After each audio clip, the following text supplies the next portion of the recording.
সেই পুণ্যধাম দেহঘর থেকে তিনি রয়েছেন। আজ আমরা তার কণ্ঠ থেকে শুনবো পরম প্রভু সেই অমৃত কথা।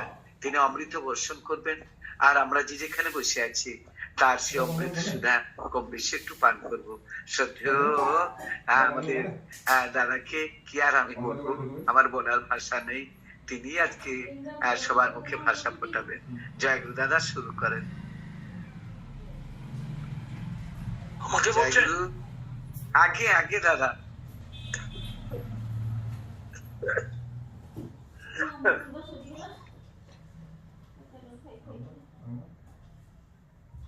অশেষ শ্রদ্ধাভাজন দাদার এবং মায়েরা আমার, আপনাদের সকলের জন্যই আমি আমার পরমারাধ্য দেবতা শ্রী শ্রী ঠাকুরের শ্রীচরণে প্রার্থনা জানাই আপনারা এবং আমরা সকলেই যেন সকলেই সুস্থ থাকি, সুস্থ থাকি এবং ঠাকুরকে নিয়ে আনন্দময় জীবন যাপন করি। পারিপার্শ্বিকের দিকে লক্ষ্য রাখি, ঠাকুরের বিধিবিধান যা আছে সেগুলি আমরা পালন করে চলে জীবনে সার্থকতা লাভ করি। শুনতে পাচ্ছেন? হ্যাঁ হ্যাঁ, শুনতে পাচ্ছি দাদা, বলেন। শুনতে পাচ্ছেন না? আজকে 1 জানুয়ারি ডায়মন্ড হারবার থেকে আমাকে লীলামা বলে এক মহিলা, আমাদের গুরুবোন, ফোন করেছিলেন যে আপনি 1 তারিখে আমাদের ডায়মন্ড হারবারে বলবেন। কিন্তু তার নামও দেখলাম নিবেদিতা দেবী, নিবেদিতা হাজারি। এখন জামশেদপুরে হচ্ছে, এটাই কি সেটা কিনা জানি না। জামশেদপুর থেকেই এই সৎসঙ্গটা পরিচালিত হচ্ছে আমার মনে হয়, যা দেখলাম প্রোগ্রামে। যাই হোক, লীলামা আমাকে বলেছিলেন, সে লীলামার অনুরোধেই আমি আজকে আপনাদের সামনে এখানে আসছি। আমার বয়স যদিও অনেকখানি হয়েছে এখন, কিন্তু আমি যখন ঠাকুর কাছে যাই তখন মাত্র আমার বয়স ছিল খুবই কম, 19-20। আমি আইএসসি পড়তে পড়তে ঠাকুর কাছে চলে গিয়েছিলাম। সেটা প্রায় 1949-50 সালের কথা বলছি আমি। এবং সেখানে গিয়ে আমি শ্রী শ্রী ঠাকুরকে দেখি, দর্শন করি। তখন একটা ঘরও ছিল না, শুধু ঠাকুর বাংলাটা ছাড়া। তাও ভাঙা রকম ছিল, বাউন্ডারি ওয়াল কিচ্ছু ছিল না। এবং মেমোরিয়া যেখানে ঠাকুর এসে উঠেছিলেন সেই ঘরটাও ভাঙাচোরা ছিল। এত সুন্দর বারিন্দা ছিল না। এগুলি সমস্ত পরবর্তী সময় করা হয়েছে। আর সমস্ত জায়গাটা খালি ছিল। সামনে অনেকগুলি পার্লা, নিবেশ, নিবৃত্তকেতন, তখন কিচ্ছু হয়নি। আমি যখন যাই, ঠাকুর সবে দেহঘর পাবনা থেকে দেহঘরে এসছেন। তার 2-3 বছর পরেই আমি গেলাম, 2 বছর পরেই আমি গেলাম।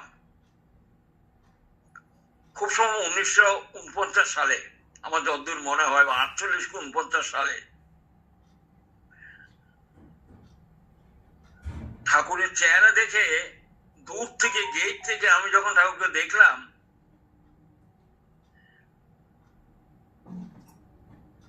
কেষ্টদা শ্রী শ্রী ঠাকুরের শিষ্য এবং বিরাট পণ্ডিত লোক। আমি তখন কাউকে চিনি না, দেখি একটা বদনা করে, একটা গাড়ু করে ঠাকুরের মুখ, হাতের মধ্যে জল দিচ্ছেন আর ঠাকুরের মুখ ধুইতেছেন। আমি গেট থেকে দেখলাম, সৎসঙ্গ গেট থেকে। তখন বড় বাংলাটা ওই গেট থেকে পুরো দেখা যেত। এখন বাড়িঘর হয়ে গেছে, এখন দেখা যায় না। সাদা জামা কাপড় পরা দুজনেরই, মুখ ধুয়ে ঠাকুর আস্তে আস্তে একটা চতুর্দিকে পায়ে দিয়ে জ্যোতি আশ্রমে গিয়ে বসলেন। সোজা ঠাকুর বাংলা থেকে ওই বড়ার মঙ্গলার ঘর থেকে জ্যোতি আশ্রমে গিয়ে বসলেন। সেখানে একটা টিনের ঘর, বিল্ডিং হয়নি তখনও, তার সামনে একটা ছোট্ট বারিন্দার মতো আছে। সেই বারিন্দাতে বিছনা করা আছে, দুদিকে দুটো কোলবালিশ, তাকিয়া, শ্রী ঠাকুর বসে আছেন। আর সর্বসাধারণে 8-10 জন লোক, যাদেরকে আমরা বলি জ্যোতি। এই জ্যোতি আশ্রমটা ঠাকুর করেছেন 6 জন লোক নিয়ে, 6 জন ঋত্বিক নিয়ে। সুরনাথ বিশ্বাস দা, কালিদাস মজুমদার দা, ননীগোপাল চক্রবর্তী দা, শরৎচন্দ্র হালদার দা, নরনাথ মিত্র দা আর জ্যোতিন্দ্রনাথ দাস দা। এই 6 জন জ্যোতি ছিলেন। আরো মাত্র 2-1 জন লোক, স্পেন্সার এবং আরো প্রফুল্ল দা, এরা 2-1 জন লোক কাছে ছিলেন। কেননা জ্যোতি আশ্রমে প্রবেশ করা নিষেধ ছিল, কোন লোকে প্রবেশ করতেন না জ্যোতিরা ছাড়া। ঠাকুর এই জ্যোতি আশ্রমে বসে তার জীবনের সবচেয়ে বেশি বাণীগুলো ওই জ্যোতি আশ্রমেই দেন।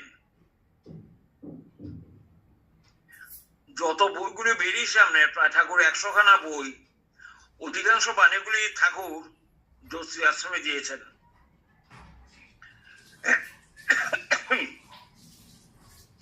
এই জ্যোতি আশ্রমে আমি ঠাকুর কাছে প্রথম চলে গেলাম। তখন কলেজে পড়ি, কলেজের সেক্রেটারি ছিলাম আমি একটা ডিপার্টমেন্টের। আমার পূজ্যপাত কাজল দাও ওই কলেজেই পড়েছিলেন, সিটি কলেজে। তিনি আমাকে বলতেন, মনিদা আপনার তো সেক্রেটারি, আমি যে কলেজে পড়েছিলাম, প্রায় বলতেন এই কথা আমাকে। যাকে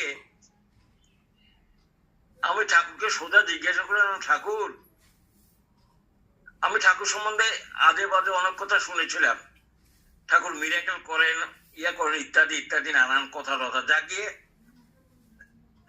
আমি সোজা গিয়ে জিজ্ঞাসা করলাম, ঠাকুর আপনি আমাকে দয়া করে বলবেন প্রকৃত মানুষ কেমন করে হওয়া যায়? আমার প্রশ্ন ছিল, how shall we B A perfect man? এটা আমি প্রশ্ন করেছিলাম ঠাকুরকে। ঠাকুর সেদিনে সে কথার উত্তরে আমাকে বলেছিলেন, মানুষ হতে হলে থাকা চাই একজন প্রিয়, beloved the Lord, আর তাতে হওয়া চাই কনসেন্ট্রিক উইথ ইনডোমিটেবল, আনরিপেলিং, আনডোমিটেবল অ্যাডিয়ারেন্স। মানুষের বৃত্তিগুলো মানুষকে টেনে নিয়ে যেতে চায়, কিন্তু তাতে যদি ভালোবাসা বেশি থাকে সেগুলি অ্যাডজাস্টেড হয়। আর ওই অনুরাগদীপ্ত সক্রিয় আগ্রহে মস্তিষ্কের ফাইন টেস্ট গুলি জেগে উঠে, এবং যাকে বলে ঈশ্বরত্ব বা ঠাকুরত্ব, তারও উদ্বোধন হয় ওই পথে। বলা বাহুল্য, এই কথাটা ঠাকুরের পাশে একজন দাদা ছিলেন, আমি তাকে চিনতাম না, প্রফুল্ল কুমার দাস দা। তিনি এই কথাগুলি তার খাতায় লিখে রেখেছিলেন। ঠাকুরের কথা সত্যি বলতে কি, আমি তখন কিছু বুঝিনি। আমি খাতাটা প্রফুল্লদের কাছ থেকে চেয়ে নিয়ে সেই জায়গাটা আমি আমার নিজের নোটবুকে লিখে রাখলাম। ঠাকুর আমাকে বলছিলেন, মানুষ হতে গেলে তোমার থাকা যায় একজন beloved the Lord, একজন গুরু, একজন প্রিয়, একজন শ্রেয় ব্যক্তি। তারপর ঠাকুর বললেন, ওই শ্রেয় ব্যক্তির উপরে, ওই গুরুর উপরে, ওই গাইডের উপরে, ওই আদর্শের উপরে তোমার থাকা চাই অদম্য, অচ্যুত এবং অনর অনুরাগ। 3টে শব্দ বলছেন, আনরিপেলিং, আনটটারিং, ইনডোমিটেবল। এই 3টা কথা ইংরেজি বলেছেন, অদম্য, অনর এবং অচ্যুত অনুরাগ, ভালোবাসা থাকা চাই। কার প্রতি? সে আদর্শের প্রতি, সে গুরুর প্রতি, সে গাইডের প্রতি। তারপর বললেন ঠাকুর, মানুষের বৃত্তিগুলো, প্রত্যেক মানুষেরই, আমরা যারা আছি, কাম, ক্রোধ, লোভ, মদ, মোহ, মাৎসর্য, যেগুলি আমাদের যেগুলো আছে, এগুলি আমাদের সবসময় টানে।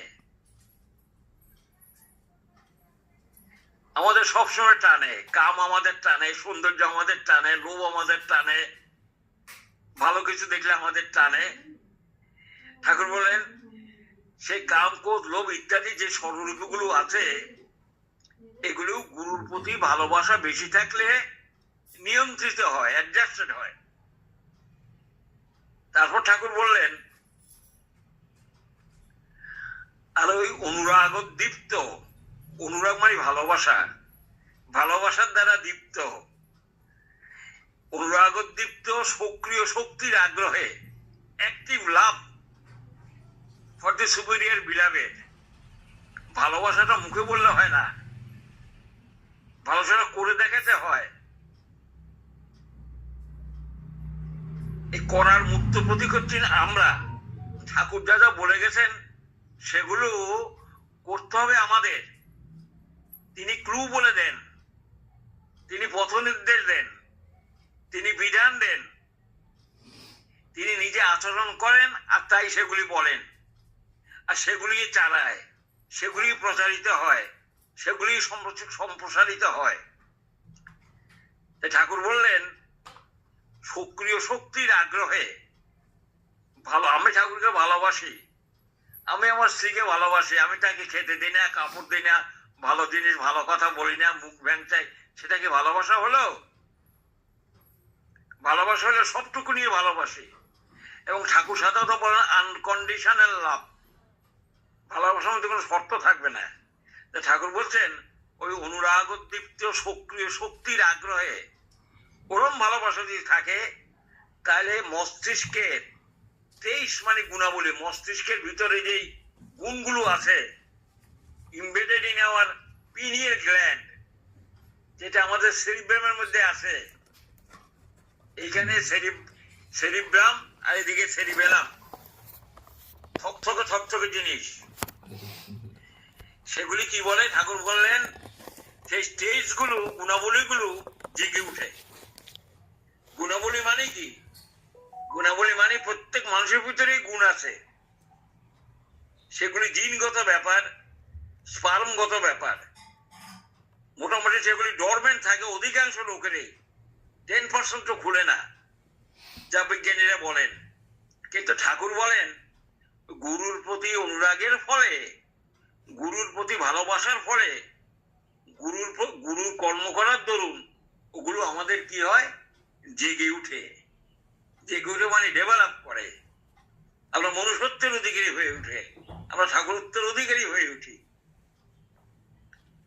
এই প্রফুল্ল কুমার দাসদা স্বামী শিবানন্দ কর্তৃক দীক্ষিত ছিলেন। তার মনের খুব দুঃখ যে রামকৃষ্ণ জীবন্ত থাকতে তার কাছে তিনি যেতে পারেননি। একজনই গিয়েছিলেন আমাদের এর মধ্যে, তিনি হলেন গোসাইদা। গোসাইদা রামকৃষ্ণদেবকে দেখেছিলেন এবং রামকৃষ্ণদেব একটা মালা পরিয়ে দিয়েছিলেন গোসাইদাকে। তখন গোসাইদার বয়স খুব কম।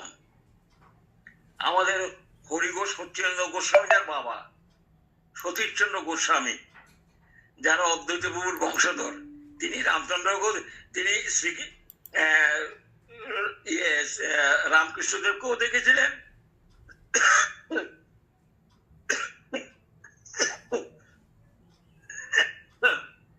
এবং পরবর্তী সময়ে ঠাকুরের দীক্ষায় দীক্ষিত হয়ে প্রায় 8-10,000 ওনার শিষ্য ছিল, সকলকে ঠাকুরের দীক্ষায় দীক্ষিত করে তোলেন। যাওয়ার সময় ফটোটা রেখে তিনি দেওঘরে তার চৌকি থেকে, যে বাড়িতে ছিলেন, তোমরা সমস্ত নামো, আমি চলে যাব। একটু আগে পূজ্যপদ বর্দা, পূজ্যপদ পরম পূজ্যপদ ছোটদা, পরম পূজ্যপদ বর্দা এসে ঠাকুরের ফটো ওনার বুকের হাতে দিলেন। তিনি আবার ফটো দিয়ে দিলেন, তারও বললেন তোমরা সকলে নামো। নেবে তুমি দুপুরবেলা দিয়ে আসতে সজ্ঞানে চলে গেলেন। এ হলো সতীশচন্দ্র গোস্বামীদা। ঠাকুর বলেন এই অনুরাগের, এই প্রফুল্ল কুমার দাসদা স্বামী শিবানন্দের কর্তৃক দীক্ষিত রামকৃষ্ণ মিশনের। তার মনের মধ্যে দুঃখ ছিল রামকৃষ্ণ জীবিত থাকতে আমি তাকে দেখিনি। ঠাকুর কাছে এসছেন পাবনাতে লালমনিরহাট থেকে। তিনি এসে দেখেন ঠাকুরের যে চৌকি আছে ওখানে দেখেন আমি যে রামকৃষ্ণদেবকে ভালোবাসি, তিনি চকুর উপরে রামকৃষ্ণদেবকে দেখলাম না, ঠাকুরকে দেখতে পাচ্ছেন না। আবার একটু পরে রামকৃষ্ণদেব নাই, ঠাকুরকে দেখতে পাচ্ছেন। কি ব্যাপারটা কি? ঠাকুরকে তখন তিনি বললেন, আপনি দয়া করে বলেন, আমি তো রামকৃষ্ণদেবকে ভালোবাসি, আপনি সত্যিই পেয়েছিলেন, আপনি দয়া করে আমাকে বলেন। আর আপনি যদি তাই হন তবে আমাকে যা করণীয় তা করতে বলেন। কথাটা হয়তো আমি হয়তো একটু অলংকার দিয়ে বলছি। ঠাকুর বললেন, আমি তো বলি সোজা, তুই বুঝলি উল্টো। তখন ঠাকুর নিজে, প্রফুল্লদা নিজে আত্মপ্রত্যয় হলো যে আমার ঠাকুরই রামকৃষ্ণদেব। প্রফুল্লদা দীক্ষা নিলেন কেশোদার কাছ থেকে। এগুলি প্রফুল্লদার নিজস্ব ব্যাপার, এবং তার শ্রীমুখ থেকেও আমরা শুনেছি, তার বইতেও লেখা আছে।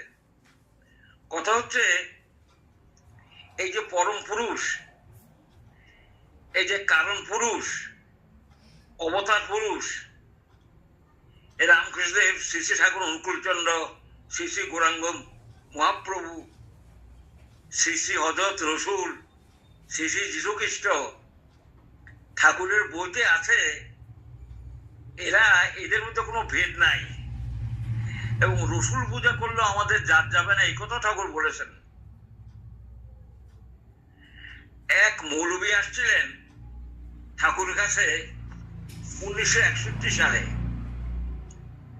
রাসবিহারীদের সাথে। রাসবিহারী আদিত্য তিনি নিয়ে আসছিলেন। মৌলবী সাহেব আশ্রম গুরুর হয়ে ঠাকুরকে দেখে দেখে বললেন, আমি দীক্ষা নিব। শ্রী শ্রী ঠাকুর সেই মৌলবী সাহেবকে শ্রী শ্রী বর্দার কাছে পাঠাইলেন, ওই বরখোকা তোমায় দীক্ষা দিব, নিয়ে যা। বর্দা সেই মৌলবী সাহেবকে দীক্ষা নিলেন। মৌলবী সাহেব দীক্ষা নিয়ে খুব খুশি। ঠাকুরের কাছে এসে বলেন, ঠাকুর আমাকে দয়া করে একখানা লাঠি দিবেন। ঠাকুর তখন নিখিলদাকে বললেন, নিখিলদা লাঠি এনে দিলেন। ঠাকুর কপাল সাহেব মৌলবী সাহেবকে লাঠি দিলেন, খুব খুশি। মৌলবী সাহেব তারপর একটা কথা বললেন। ঠাকুর, মৌলবী সাহেব বললেন, খোদা বলছেন মানুষের একটা জিনিস নষ্ট হয় না, সেটা কি ঠাকুর, আপনি দয়া করে বলেন। তখন ঠাকুর, মানুষের একটা জিনিস নষ্ট হয় না, সেটা হলো কি? আত্মিক সম্বেগ, যা অস্তিত্বকে ধারণ করে তা তিনি নষ্ট করেন না।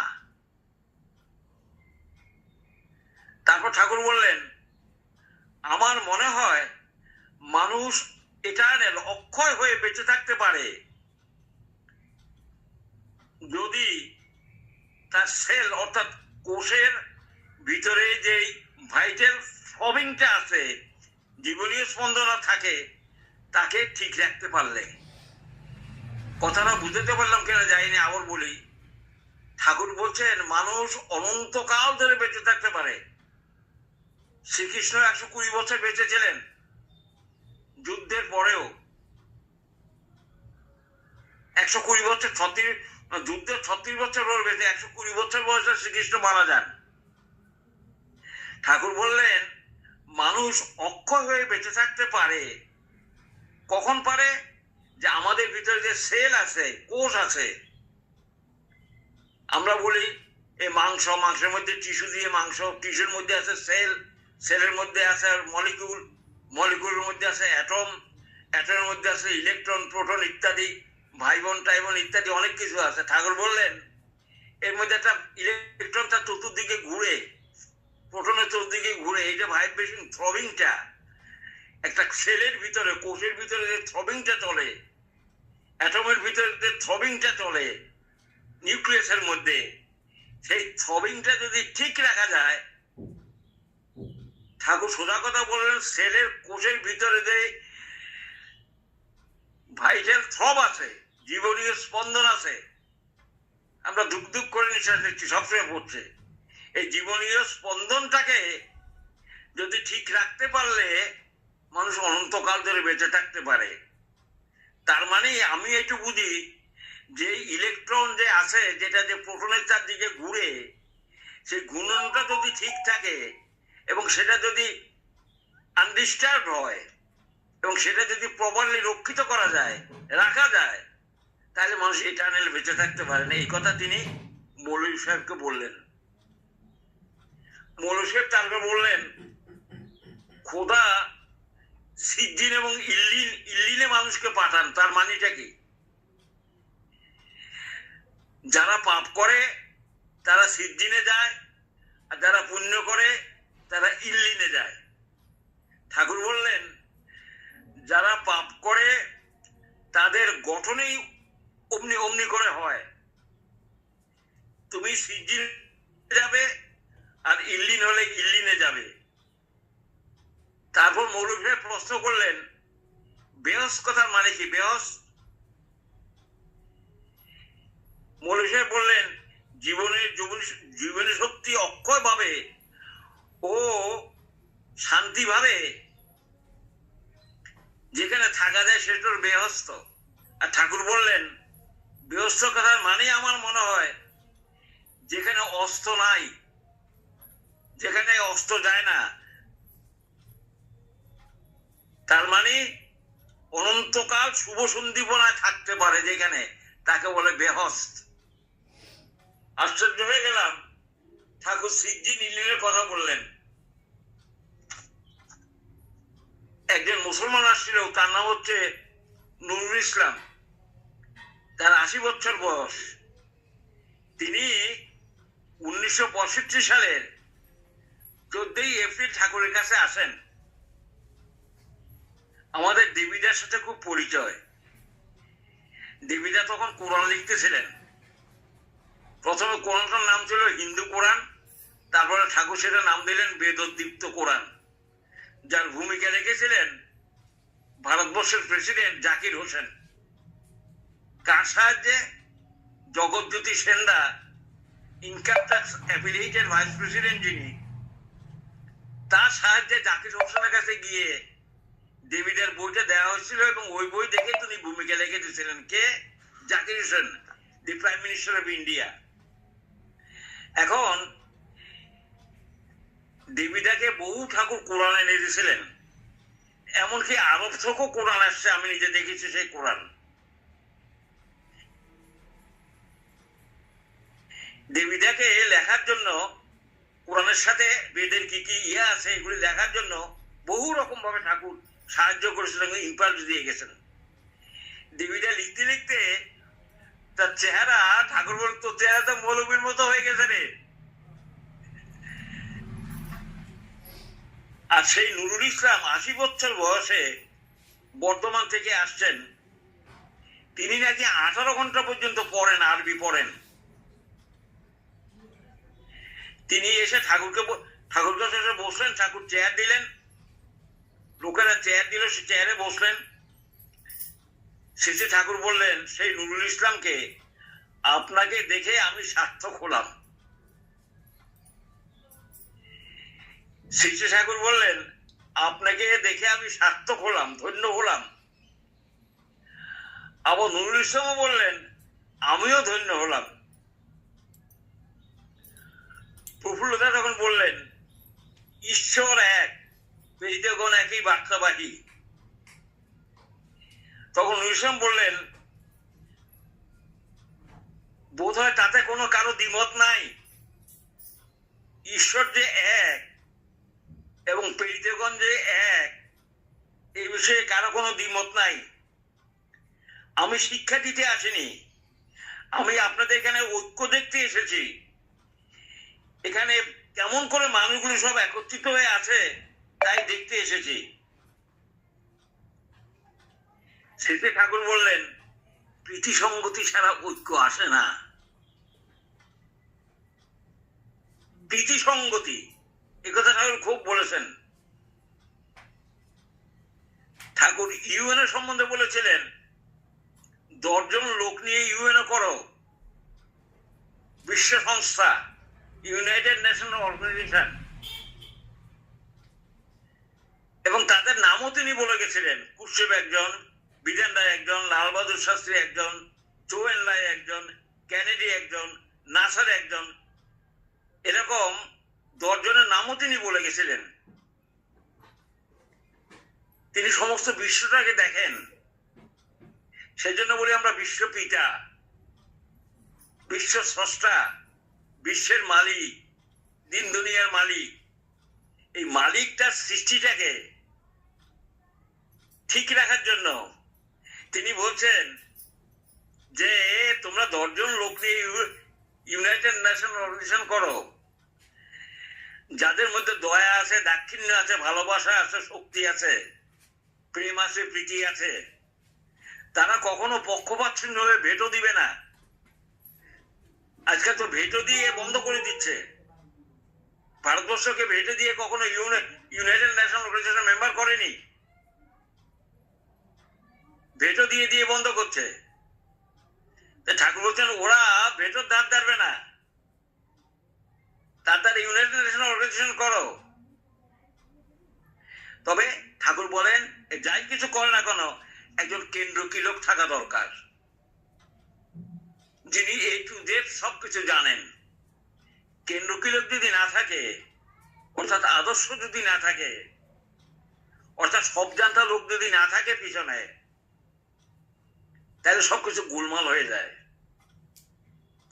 আর সব জানতা থাকলেও কিছু হয় না যদি আমরা সেগুলো, তার নির্দেশগুলি ফলো না করি। কোরআনে যা যা বলে গেছেন, বহুবার ঠাকুরের কাছে পড়া হয়েছে, মাংস রোগের আকর, ঘি ঔষধ স্বরূপ, দুগ্ধ চন্দ্রবৃদ্ধি করে, এই কথা কোরআনে আছে।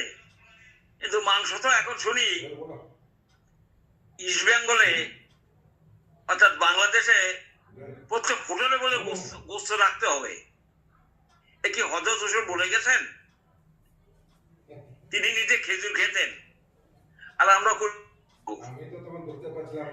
যেমন তেমন যাতা করলে, পাপ করলে কিন্তু পাপও ছাড়ে না, এর ফল হবেই আজও কালেও। ঈশ্বরকে মানা, খোদাকে মানা, রামচন্দ্রকে মানা, যীশু খ্রিস্টকে মানা, গৌরাঙ্গদেবকে মানা, রামকৃষ্ণকে মানা। ঠাকুর বলেন দে আর অল সেম এন্ড সিমিলার। একটা বাণী আছে দেখবেন মেসেজে পড়ে, সেকেন্ড পার্টের লাস্ট বাণীটা, তাতে লেখা আছে all the prophets are same and similar. তাদের একজনকে যদি তুমি ইগনোর করো, তুমি সকলকে ইগনোর করো। আমি রামকৃষ্ণদেবকে ভালোবাসি, ঠাকুর অনুকূলচন্দ্রকে ভালোবাসলাম না, বা যিশুকে ভালোবাসলাম না, বা রামচন্দ্রকে ভালোবাসলাম না, তা হয় না। তিনি যেখানে আসেন, যেই সমাজে আসেন, যেখানে ডুব নিয়ে গিয়ে আবার যেখানে জন্মগ্রহণ করেন, কোথাও নবদ্বীপে, কোথাও জেরুজালেমে, কোথায় মক্কায়, কোথায় বা কামালপুকুরে, কোথায় বা আপনার সেই কি বলে এই বুদ্ধদেব জন্মগ্রহণ করেছিল, সেখানে তিব্বতের কাছে, সেখানে তার কোনো ঠিক নাই, তার কোনো ইয়ে নাই, জাত নাই। এখানে আসবে তার কোনো মানে নাই। তিনি এসে সেখানকার আবহাওয়াতে সেই মানুষগুলো নিয়ে যে সমাজ গঠন করেন, যে রাষ্ট্র, যে সম্প্রদায় গঠন করেন, তিনি কিন্তু ভিন্ন সম্প্রদায় গঠন করেন মানে তিনি ভিন্ন হইতে বলেন না। মুসলিম সম্প্রদায়, মুসলিম ধর্ম, ইসলাম ধর্ম, এগুলো কিন্তু ঠাকুর পছন্দ করেন না, আপনারা জানেন ভালো রকম। তিনি তো বলেন ধর্ম এক। এই ভদ্রলোক নুরুল ইসলাম বললেন এই বিষয়ে কারো দ্বিমত নাই। আসলে জ্ঞানী গুণী যারা, ঈশ্বরপ্রেমী যারা, যারা রিয়েল ইষ্টকে ভালোবাসেন, গুরুকে ভালোবাসেন, জীবন্ত দেবতাকে ভালোবাসেন, তাদের মধ্যে কিন্তু কোনো ভেদ নাই, ভেদ নাই, ভেদ নাই। ঠাকুর কাছে মুসলমানও দীক্ষিত হয়েছে, মুসলমান ঋত্বিকও আছে। এই যে বললাম মৌলবীরা দীক্ষা নিলেন, আমাদের মুক্তার ইনকাম ট্যাক্সের বড় অফিসার, তিনি দীক্ষা নিয়েছেন এবং তিনি ঋত্বিক। তিনি বহু হিন্দু মুসলমানকে দীক্ষা দিয়েছেন। হাউজুমান সাহেব, বহু খ্রিস্টান সাহেব। ঠাকুর বলেন ততদিন পর্যন্ত তারাও উপাসনার যোগ্য, যতদিন পর্যন্ত তিনি আবার না আসেন, ততদিন পর্যন্ত আমরা তাকে নিয়ে চলবো। কিন্তু আমরা অনেক সময় বুঝি না, টেকো নিবদ্ধ হয়ে থাকি। যেমন ধরেন রামকৃষ্ণ মিশনের মহারাজরা আছেন, তারা রামকৃষ্ণ মিশনকে খুব ভালোবাসেন, রামকৃষ্ণকে নিয়ে থাকেন, কিন্তু পরবর্তী সময়তে রামকৃষ্ণদেব আলোচনায় আসতে পারেন এবং কথামৃতের মধ্যে 45 পৃষ্ঠা ৪র্থ খণ্ডের মধ্যে আছে, আমি আবার আসবো, পদ্মা নদীর পাড়ে আসবো, জন্মগ্রহণ করব। সেগুলি অনুশীলন করার বুদ্ধি, সেগুলি জেনে সত্যিই তিনি আসতে পারেন, এসেছেন কি, সেটাও খোঁজ রাখার দরকার বলে আমি মনে করি। টেকনিবদ্ধ হয়ে ঠাকুর নিজে বলছেন, তুমি টেকনিবদ্ধ মানে সংস্কারবদ্ধ হয়ে থেকো না, যখন যেরকম দরকার আমি সেরকম ভাবে আসি, যে যুগে যেমন প্রয়োজন যুগোপযোগী আসি। আপনারা অবাক হয়ে যাবেন, হযরত রসুলের ৬৬৬৬টি আয়াত আছে, বাণী আছে। আমরা যখন ঠাকুর কাছে লিখতাম বাণী, পাড়ার গৃহের মধ্যে ঠাকুর অনবরত ছড়া বলে যাচ্ছেন। আমাদের জিজ্ঞাসা করতেন, হযরত রসুল কত বলছিল রে, হযরত রসুল কত বাণী আছে? তখন দেবীরা বলছেন, হযরত রসুল ৬৬৬৬টি বাণী আছে, আমার আর কত বাকি? তখন প্রায় ৬৬০০ হয়ে গেছে। আর ঠাকুর রাত দিন কেবল ছড়া বলে যাচ্ছেন, ছড়া বলে যাচ্ছেন, ছড়া বলে যাচ্ছেন। ৮-৯ খণ্ড ছড়ার বই, অনুশ্রুতি যাকে বলে, বেরিয়েছে। তাতে সব মিলে ৬৬৬৬টির বেশি হয়েছিল। ঠাকুরের সেদিন রাত্রিবেলা খুব আনন্দ হয়েছিল, আমি দেখেছিলাম। যাক, আমি ৬৬৬৬টি বাড়ি ইয়া বলতে পারলাম। সেদিন রাত্রিবেলা ঠাকুর খুব খুশি হয়েছিলেন। আর কত বাকি? আর দেবীরা বলছে ৬০টা বাকি, ৪০টা বাকি, ৩০টা বাকি। হইতে হইতে যখন সবগুলো হয়ে গেল, ঠাকুর স্বস্তি নিঃশ্বাস ফেলে আরো কয়টা বাণী ছড়া বলে গেলেন। আমি নিজে ছিলাম তখন। ঠাকুরের আসলে বাণী হচ্ছে ২৫,০০০-এর বেশি, ছড়াই হচ্ছে ৭,০০০-এর মতো। এত বাণী যে একটা লোক বলেন, কেউ বলেন, কিন্তু ম্যাট্রিকও পাস না। কলকাতা ইউনিভার্সিটির ভাইস চ্যান্সেলর যিনি অকওয়ার্ড সাহেব, তিনি বলছিলেন যে ঠাকুর ইংরেজিতে খুব দক্ষ, মেসেজ বইটা পড়ে। আমি নিজে একজন খ্রিস্টান পাদ্রীকে কলকাতা আপার সার্কুলার রোডে দিয়েছিলাম, মিস্টার পিয়ারসন বলে নাম, মেসেজ বইটা তাকে দিয়েছিলাম। তখন আমি বিএসসি পড়ি, একটা হোস্টেল থাকি লোয়ার সার্কুলার রোডে। সেখানে সিলেটের লোকেরা বেশি থাকতো। সেখানে একটা বিরাট চার্চ আছে।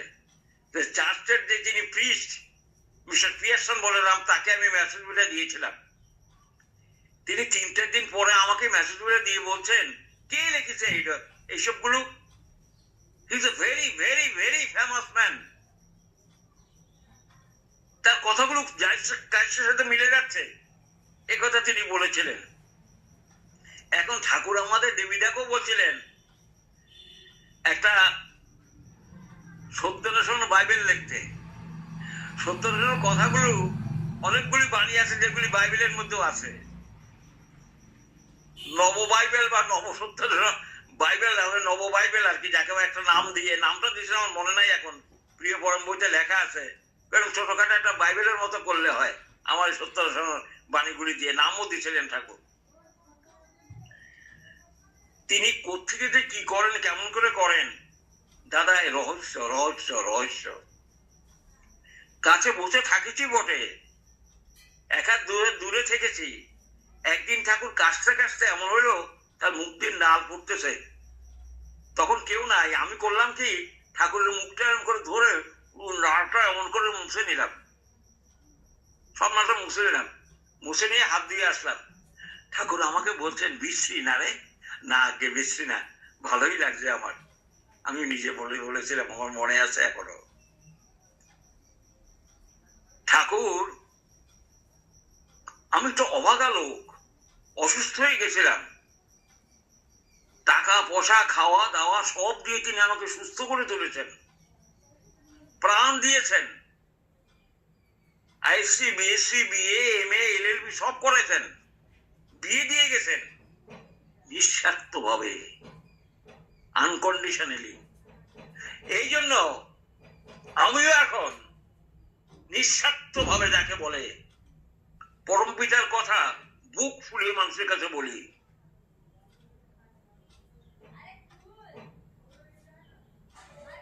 সুভাষ বসু একটা বক্তৃতা শুনেছিলাম, তরুণের স্বপ্ন বলে বইটার নাম। এসো যশোর খুলনার ভাতৃবৃন্দ, আমরা একসঙ্গে বলি আমরা নির্ভীক মুক্ত খাঁটি স্বাধীন মানুষ হবো, নূতন ভারতবর্ষ আমরা এক সাধনার প্রচেষ্টার করে গড়ে তুলবো, ইত্যাদি ইত্যাদি কথা। এমনি ঠাকুর আমাদের বলছেন roll on like a fire over the sorrows sufferings and calamities of the world. আপনারা যারা আছেন আর যারা আমার কথা শুনছেন, আপনাদের ভিতরে, আমাদের প্রত্যেকের ভিতরে সেই শক্তি তিনি দিয়েছেন। বিশেষ করে তার নাম যারা নিয়েছেন, তার সাথে যুক্ত যারা হয়েছেন, সৎ নামের সাহায্যে, ওই বীজ নামের সাহায্যে, ওই অন্তিম ভাইব্রেশন, আদি ভাইব্রেশন, যেটা ঠাকুর আমাদের মধ্যে প্রিচ করেন, ঋত্বিকে যখন দীক্ষা দেয়, ঠাকুর বলেন আমি তখন উপস্থিত থাকি, আমি 3 রকমে তোদের কাছে উপস্থিত থাকি, স্বপ্ন তোদেরকে দেখা দেই, দীক্ষার সময় দেখা দেই, আর দৃষ্টিবিধি যখন দিস তখন আমি হাত পেতে নিই। সেই ঠাকুরকে roll on like a fire আমরা কতখানি তার বিধি নিষেধ আজ্ঞা ইত্যাদি নিয়ে আমরা কতখানি অগ্রসর হয়েছি, সেটা হলো দেখার জিনিস। দরদি কাকে বলে? কেনেডি সাহেব মারা যায়, অসওয়াল বলে একজন দুর্বৃত্ত লোক তাই গুলি করে মেরেছিল। ঠাকুর শুনে হাউঘা করে কেঁদেছিলেন। লাল বাহাদুর শাস্ত্রী তাসকন্যায় মারা যায়, দিল্লিতে যখন মরদেহ প্রসেশন করে, আমি নিজে চোখে দেখেছি ঠাকুরের 2 চোখ দিয়ে জর্জর করে জল পড়ছে। ঠাকুর চাননি লাল বাহাদুর শাস্ত্রী তাসকন্যা যাক। ঠাকুর এখানে পার্লারে বসে জিজ্ঞাসা করছেন আমার লাঠিটা নিচে কিনা। লাল বাহাদুর শাস্ত্রী তাসকন্যা যাবেন, ঠাকুর পছন্দ করেননি। এই বিশুদ্ধ এনাদের সকলের কাছে বলছেন, আমাদের কাছে বলছেন, যিনি সবটা দেখতে পারেন এ টু জেড, যে কথা তিনি সিআর দাসকে বলেছিলেন। সিআর দাস দেশটাকে হুজুরে মাখিয়ে রাখতো, শক্তি পেত না, আমাকে শক্তি দেন, এই মুহূর্তে হতে পারে।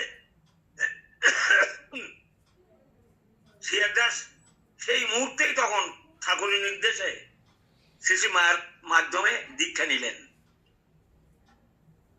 সিআর দাসের কথা অনুযায়ী মহাত্মা গান্ধী 1925-এ পাবনা গিয়ে দেখে আসেন আশ্রম।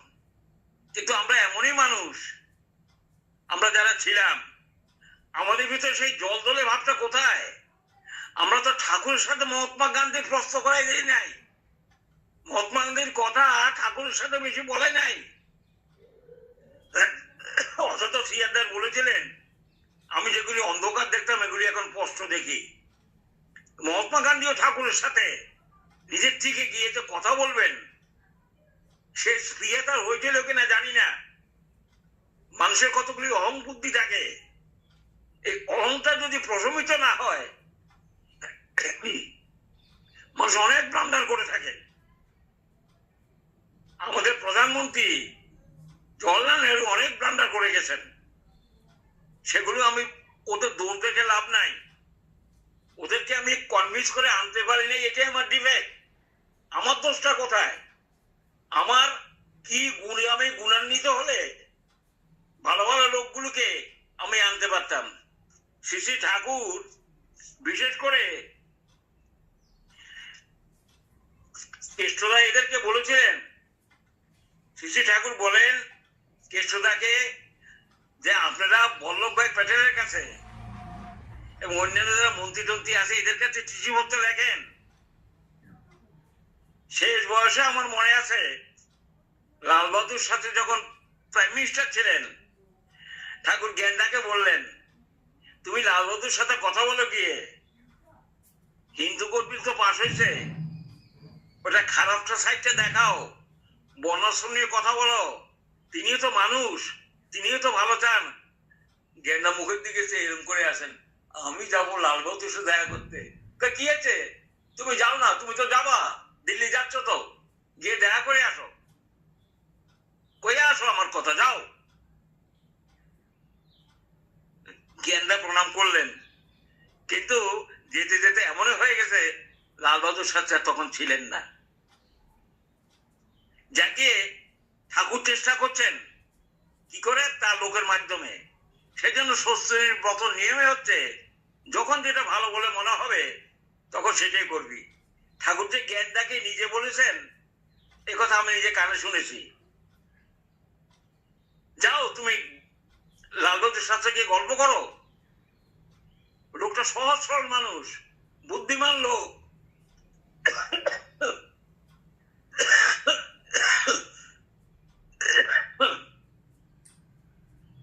আমরা,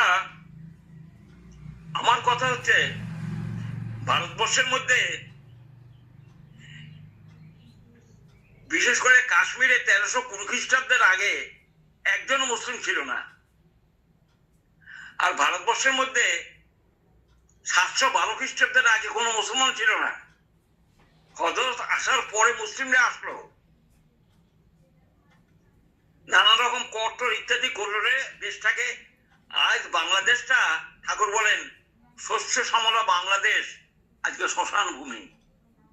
কি কাণ্ড চলছে আপনারা তো বুঝতে পারছেন। অসৎ কিভাবে প্রভাবিত হচ্ছে, অস্তিত্ব কিভাবে বিলীন হতে যাচ্ছে সেই জিনিস আমরা দেখতে পাচ্ছি। সতের জোর যে কত কমে গেছে, অসতের জোর যে কত বেড়ে গেছে, এই বাংলাদেশের দিকে দেখলে আমরা দেখতে পাই। বাংলাদেশ কেন, সারা পৃথিবীর দিকে দেখলে আমরা দেখতে পাই।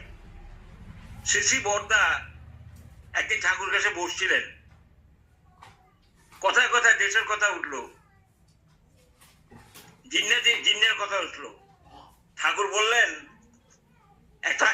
একটা কথা বলছেন ঠাকুর, আমার মনে আছে। জিন্নের সম্বন্ধে ঠাকুর বলেছিলেন, জিন্নার ঠাকুর বলছিলেন 1930 লন্ডনে গিয়ে জিন্না আইন ব্যবসা করেন। ঠাকুর বলেন, জিন্নার মাদের সাতনী বৃত্তির চেয়ে ঈশ্বর বৃত্তি বেশি হলে তিনি দের ভাঙনের কথা না বলে মিলনের কথাই বলতেন। আবার বলি, জিন্নার মাদের সাতনী বৃত্তির চেয়ে, সাতন মানে শয়তানি, সাতনী বৃত্তির চেয়ে ঈশ্বর বৃত্তি, ঈশ্বরের ভাবনা, ঈশ্বরের কমপ্লেক্স যদি বেশি হতো তাহলে দেশ ভাঙানোর কথা বলতেন না, মিলনের কথাই বলতেন। গান্ধীজিও ব্রিটিশ তাকে মদত দেয়। বর্দা পাশে বলেছিলেন, শ্রী বর্দা ঠাকুরকে বললেন, বাবা ব্রিটিশের পলিসি হচ্ছে দুটো জাতি ভাগ করে দাও আর তাদের মধ্যে ঝগড়া লাগাও আর তুমি রাজত্ব করো। Divide and policy, divide and rule policy হলো ব্রিটিশের। ঠাকুর বলে, আমরা তাতে কাবু হবো কেন? আমরা চালুক্যের মতো হবো না কেন? মেকিয়াভেলির মতো হবো না কেন? জ্ঞানদাকে বললেন, মেকিয়াভেলি কিরকম রাজনীতিজ্ঞ ছিল দেখো গিয়ে, চাণক্য অর্থাৎ প্রফুল্ল কিরকম রাজনীতিজ্ঞ ছিল দেখো গিয়ে।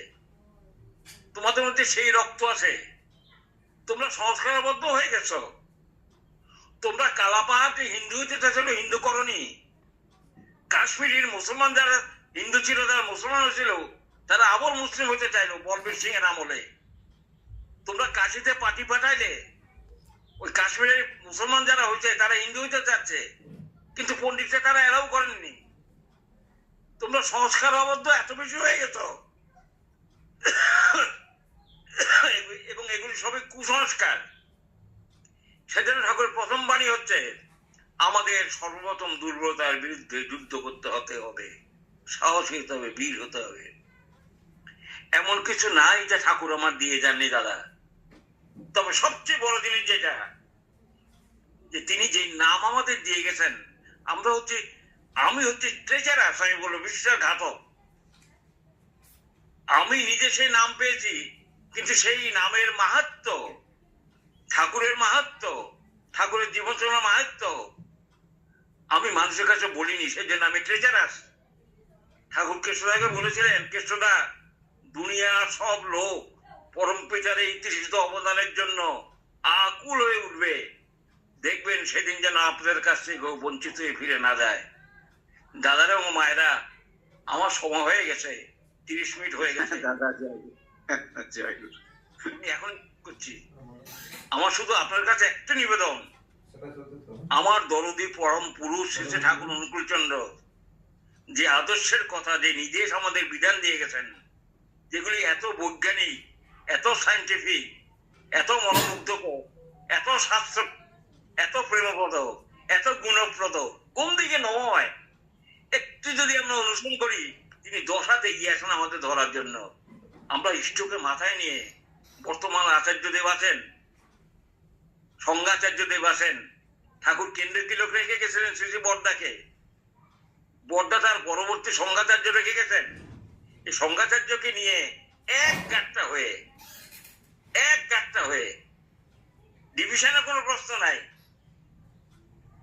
এক গাঁটটা হয়ে চললে মাথায় থাকবে ঠাকুর, আর থাকবে একটা কনস্টিটিউশনাল বডি, যাকে বলে এক্সিকিউটিভ বডি, যারা ঠাকুরের ছেলেদের, যারা কেন্দ্রগুলোর থাকবেন বা সংঘাতার্য থাকবেন, তাদের সাথে ওদের যোগ হবে। ঠাকুর ছেলেরাও তাদের মান্য দিবেন, আর এরাও তাদেরকে মান্যতা দিবেন। এইভাবে the king can never die, যাকে বলে পার্লামেন্টারি ফর্ম অফ গভর্নমেন্ট, যেমন ব্রিটিশে আছে, ঠাকুর সেই জাতীয় শাসন ব্যবস্থা পছন্দ করেন। ডিপিওয়ার করি মানে কি, যারা মানুষগুলিকে জাগ্রত করে তুল, পুরনো নতুন বলে কথা নাই। দীক্ষা দিয়েছি 10,000, আমি কজন লোকের নাস্তা দিয়েছি। আমার তো মনে হয় আমাদের বেশি করে ঋত্বিকদের ট্রেনিং দেওয়া দরকার ওইখানে সৎসঙ্গ আশ্রমে। মুখে মুখে ডিপিওয়ার বললে হয়? ডিপিওয়ার মানে আমি মনে করি পুরানো নতুন সকলকেই জাগ্রত করে তোলা। এবং সেটা আমার নিজেরই দেখেছি, বহু লোক আমার মাধ্যমে দীক্ষিত কিছু করে না, বলেও করাতে পারি নাই। অনেকের সংস্কারই আছে এরকম। কি করবেন? সেজন্য ঠাকুর কি করতেন? বড় বড় উৎসব করতেন, বড় বড় মিটিং করতেন, সমস্ত ডেট চাপিয়ে পড়তো, পেপারে বেরিয়ে যেত।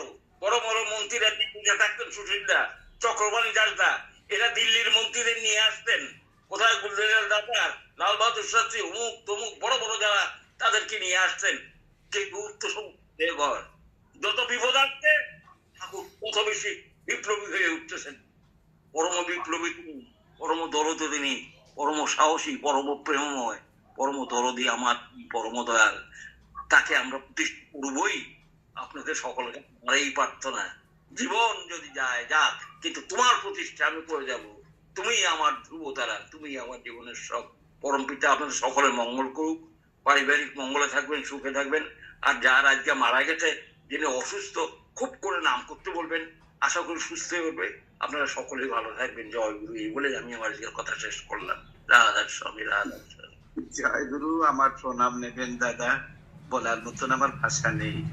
যেরকম বন্দুক থেকে গুলি বেরিয়ে গেলে কোথায় পৌঁছার কি বলতে পারেন, আপনার মুখ থেকে শুধু বেরিয়ে আসছিল কথাগুলা। আর আপনার মতন মানুষ তো আমরা যে কত ভাগ্যবান, এরকম মানুষের কাছ থেকে পরম দয়ালের কথা শুনতে পাচ্ছি। এটা কি কম কথা আমাদের? আজ আমরা মানে সত্যিকারে এই যে আজকে 1 জানুয়ারি 2025, প্রথম দিনেই আমাদের মনটা গনিয়ে দিলেন দাদা। খুব ভালো হয়েছে। জয় গুরু। আর বেশি কিছু আপনাকে বলবো না, শুধু পরম দয়াল কাছে এইটুকুই প্রার্থনা জানাবো, আপনি শান্তি সুস্থ ইচ্ছে ছিল সুদীর্ঘ আরো থাকুন আমাদের কাছে, এবং আমাদের আরো এভাবে সমৃদ্ধ করে তুলুন পরম প্রভুর কথা বলে। আপনাকে আর বলবো কি, আর বলবো, শুধু এইটুকুই বললাম।